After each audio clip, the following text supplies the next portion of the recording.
બધા કહે છે કે અશ્વગંધામાં કમાણી સારી છે, પણ ખોટી શરૂઆત કરશો તો નુકસાન પાક્કું છે. જમીન અને વાતાવરણ. અશ્વગંધા માટે ગરમ અને સૂકું વાતાવરણ જ અનુકૂળ આવે છે. જો પાણી ભરાય એવી જગ્યા હોય તો અશ્વગંધાની શરૂઆત જ ના કરો. જમીનની તૈયારી માટે એકવાર ઊંડી ખેડ કરવી, એકવાર રોટાવેટરથી ભૂરભૂરી જમીન કરવી, જેથી જેટલી ભૂરભૂરી જમીન હશે એટલું રૂટ ડેવલપમેન્ટ સારું થશે.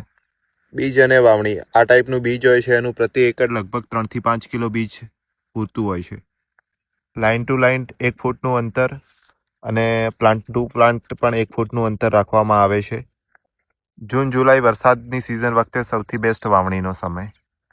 પાણી. વાવ્યા પછી હળવું પાણી આપવું જો વરસાદ ના હોય તો, અને જરૂર મુજબ જ પાણી આપવું. વધારે પાણીની જરૂર નથી અશ્વગંધા માટે. વધારે પાણી આપશો તો રૂટ સડવાનો પ્રોબ્લેમ થઈ શકે છે. આ હતી મજબૂત શરૂઆત. પાર્ટ 2માં વાત કરીશું ખાતર, ઉપજ અને સાચી કમાણીની. પાર્ટ 2 માટે કોમેન્ટમાં પાર્ટ 2 લખો અને ફોલો કરી લો, જેથી પાર્ટ 2 મિસ ના થાય.